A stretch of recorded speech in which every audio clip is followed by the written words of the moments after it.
Magandang umaga Pilipinas! At ngayon naman ay silipin na natin ang sitwasyon ng traffic ngayong Payday Friday. Ngayon inaasahan na bibigat ang sitwasyon ng mga sasakyan ngayon dahil ngayon nga ay payday, inaasahang maraming tao ang lalabas pagkatapos ng kanilang work. Pero dahil ngayon ay umaga, silipin na natin, napaka-importante ng traffic. Ayan na, nandito tayo ngayon sa kanto ng E. Rodriguez at G. Araneta. Yang nakikita po ninyong napakaluwag, yan po yung pa-eastbound ng E. Rodriguez. Nakikita naman po napakaluwag at walang kaproblema.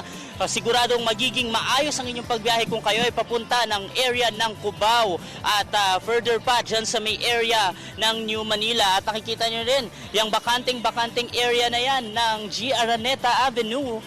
Kung kayo ay papunta ng Ramon Magsaysay Boulevard at tutungo ng San Juan at syempre ng Kamaynilaan dahil ngayon ay Quiapo Day, walang magiging problema ang inyong sitwasyon. Gayon na rin, yung mga papunta ng Welcome Rotonda, bagamat may volume, ay tuloy-tuloy naman ang mga sasakyan sa kanilang pagbiyahe patungo dyan sa area na yan ng Maynila. Nakakalat naman dito yung ating mga MMDA personnel upang gabayan ang ating mga pasahero na dumadaan sa area na to dahil sa isinasagawa pa ring north extension nitong Manila Skyway. Yan po ay magtutuloy-tuloy hanggang sa taong 2019. At dahil ngayon ay Friday, syempre ang ating number coding ngayon ay 9 and 0.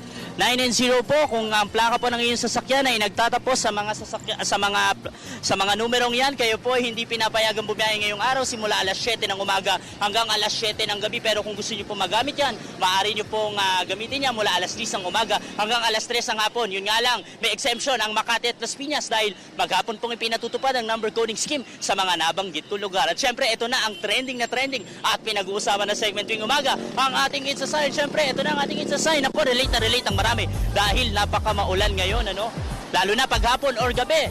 Kaunting pag-iingat mga boss. Gaano kaya sila kapamilyar tungkol dito? Abangan natin yan mamaya. Balik sa inyo sa studio.